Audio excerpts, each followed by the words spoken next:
जैसा कि एक्सरसाइज 8.1 ये हमारा 10वां क्लास का बुक है, 10वां क्लास का मैथमेटिक्स बुक है, जिसमें जैसा कि लिखा हुआ है आप लोगों के सामने एक्सरसाइज 8.1 का पहला सवाल कि त्रिभुज ए बी सी में जिसका कोण 20 समकोण है, ए बी 24 सेंटीमीटर तथा बी सी 7 सेंटीमीटर है, तो निम्न का मान ज्ञात कीजिए। पहला है साइन ए कॉस ए। तो पहला लिखा हुआ है साइन ए और कॉस ए। तो मेरे प्यारे बच्चों गौर कीजिएगा कि लिखा हुआ ट्रायंगल ए बी सी, तो आप लोगों को पहले से ही पता है कि सारा जो क्वेश्चंस बनता है त्रिकोणमिति में वो एक समकोण त्रिभुज पे बनता है। तो हम एक समकोण त्रिभुज बनाते हैं। मैंने एक समकोण त्रिभुज बना लिया। लिखा हुआ है साफ साफ एंगल बी समकोण है, तो हमको यहाँ बी समकोण बनाना है। ये भी लिखा हुआ है कि ए यानी कि साइन थीटा की जगह में क्या है, ए है। और आप लोगों को पता है कि थीटा यहाँ होता है, तो थीटा की जगह में ए, तो ए हमको यहाँ रखना होगा। तो ये हो गया सी हमारा। क्या क्या गिवन है, क्या क्या दिया गया है। तो ए बी 24 सेंटीमीटर, तो यहाँ से लेकर यहाँ तक 24 हो गया। बी सी हमारा 7 सेंटीमीटर, बी सी 7 हो गया।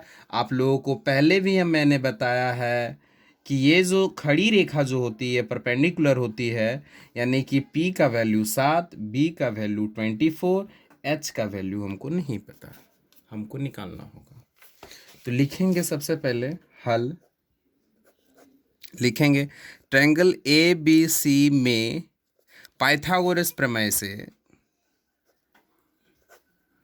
क्योंकि ये सवाल एग्ज़ाम में मुश्किल से 1 नंबर का आता है अगर पूछा जाए तो एच स्क्वायर बराबर P square plus B square.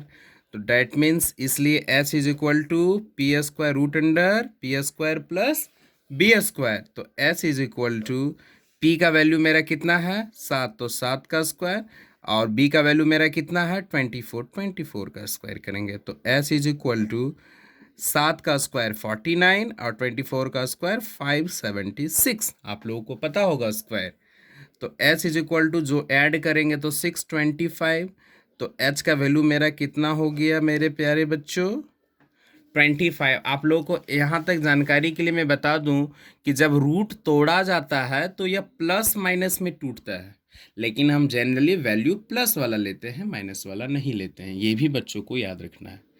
Plus minus में रूट टूटता है, लेकिन हम वैल्यू किसका लेते हैं, प्लस का लेते हैं, माइनस का वैल्यू नहीं लेते हैं। तो अब हम क्वेश्चंस पे आते हैं आगे। अब साइन ए, आप लोगों को पता है साइन ए का फॉर्मूला क्या होता है, P बटा एच, यानी कि P का मान 7, H का मान 25। P का मान 7, H का मान 25। दूसरा क्या है, कॉस ए में आते हैं, तो कॉस का वैल्यू होता है B बटा एच। कॉस का फॉर्मूला होता है B बटा एच, यानी V का मान 24, H का मान 25। ये हो गया आंसर। तो हमारा आप लोगों के सामने पहला क्वेश्चन बन के तैयार हो गया। आप लोग देख सकते हैं हमारा सवाल पूछा गया था कि ट्रायंगल बी समकोण है, ए बी 24, बी सी 7, तो साइन ए और कॉस ए का मान ज्ञात कीजिए। मैंने ज्ञात कर दिया। फिर इसी में दूसरा सवाल है साइन सी और कॉस सी। तो अब बस मेरा फिगर थोड़ा सा चेंज हो जाएगा। यहाँ सवाल हो गया कि थीटा की जगह में मेरा सी आ गया, तो हम फिर से एक ड्रॉ करेंगे वही सारा चीज़। बस मेरा यहाँ थीटा की जगह में सी आ जाएगा, यहाँ मेरा बी ही रहेगा, यहाँ ए हो जाएगा। अब हम पुट करते जाएंगे कि ए बी का वैल्यू कितना है। तो ए बी का मान 24 था, तो यहाँ 24 लिखेंगे। बी सी का मान 7 है, तो यहाँ हम 7 लिखेंगे। और h का मान कभी नहीं बदलता, वो 25 है, 25। बस p और b बदल जाते हैं। जैसे ही अगर हम एंगल को बदलेंगे, यानी थीटा यहाँ a था पहले, तो p का मान 7 और b का मान 24 था। जैसे ही मैंने एंगल को बदल दिया, थीटा की जगह में c आ गया, तो p और b का वैल्यू चेंज हो गया। बस यही आप लोग को याद रखना है। h का मान कभी नहीं बदलता, यह भी आपको याद रखना है।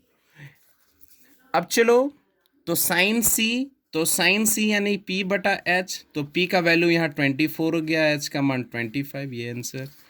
कॉस सी तो cos c यानी कि b बटा h, b का मान 7 हो गया, h का मान 25, दैट इज आंसर। तो ये आप लोगों का पहला सवाल यहाँ बन के तैयार हो गया। इज दैट क्लियर मेरे प्यारे बच्चे लोग? चलिए दूसरा सवाल पे आते हैं। सवाल नंबर 2 है कि दी गई आकृति में, आप लोगों के सामने होगा दी गई आकृति, तो सबसे पहले हम आकृति को बना लेते हैं। कैसा मेरा फिगर है, एक राइट एंगल ट्रायंगल है जिसमें ये P Q R, P Q 12 centimetre, P R 13 centimetre और क्यू आर हमको नहीं पता। तो इसमें साफ साफ दिखाई दे रहा है कि ये P का मान मेरा 12 दिया हुआ है, H का मान 13 दिया है, B का मान मेरा नहीं दिया है। तो B का मान हमको निकालना होगा बाय पाइथागोरस थ्योरम। तो हम हल लिखेंगे। कोई भी मैथमेटिक्स को बनाने से पहले सबसे पहले हम हल लिखते हैं। हल लिखने के बाद लिखेंगे त्रिभुज ट्रायंगल PQR से पाइथागोरस प्रमेय या PQR में पाइथागोरस प्रमेय से, चलिए पाइथागोरस प्रमेय से हमको क्या निकालना है? B निकालना है। तो आप लोगों को पता होगा कि B निकालने के लिए root under h square minus p square करते हैं। डायरेक्ट मैंने कर दिया। तो B रूट अंडर h का मान 13 तो 13 का स्क्वायर, p का मान 12 तो 12 का स्क्वायर। तो B 13 का स्क्वायर 169 होता है, 12 का स्क्वायर 144 होता है। तो B का मान कितना आ गया? 25। 25 यानी किसमें? प्लस माइनस 5 में। तो प्लस माइनस 5 सेंटीमीटर हो गया। आप लोगों को पता है कि हम लोग प्लस वाला वैल्यू लेते हैं। तो B का मान मेरा 5 हो गया। अब जब V का मान हमारा 5 हो गया तो हमसे क्या सवाल पूछा गया? अब सवाल पे आते हैं। सवाल पूछा गया है कि tan P minus cot R। तो tan P अब लिखेंगे tan P minus cot R, बस थीटा को बदला गया है। तो यहाँ पे साफ साफ पता है कि यहाँ R तो मेरा मिल गया है थीटा के जगह में। थीटा में मेरा यहाँ R है, बस हमको बनाना क्या है? P वाला। तो P का जो थीटा होगा हमारा, P का थीटा इस तरह होगा। बस यहाँ P आ जाएगा तो यहाँ R हो जाएगा, यहाँ Q हो जाएगा। P और B का वैल्यू बदल जाएगा। तो P और B का वैल्यू बदल जाएगा। तो P का मान यहाँ 12 था, देखो यहाँ P का बराबर, यहाँ B बराबर, यहाँ H बराबर। H हमेशा 13 रहेगा। B कितना हो जाएगा? QP देखो आप लोग, QP यानी PQ। तो PQ यहाँ कितना था? 12। तो यहाँ हम 12 लिख देंगे। और QR कितना था यहाँ पे? 5। यहाँ हम 5 लिख देंगे। अब हम बनाते हैं P मेरा थीटा यहाँ है। तो tan P, तो P का वैल्यू P बटा B और कॉट ये इसका होता है B बटा P। चलिए P के लिए जब हम tan P निकालेंगे तो इस फिगर को देखेंगे, और कॉट R निकालेंगे तो इस फिगर को देखेंगे।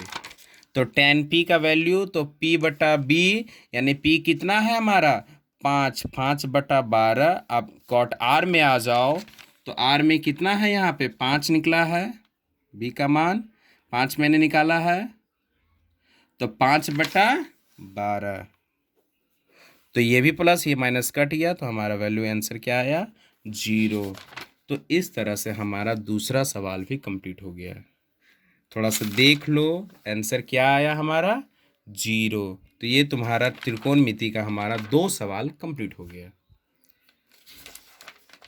ये सब सवाल जनरली 1 नंबर का ही पूछा जाता है एग्ज़ाम में।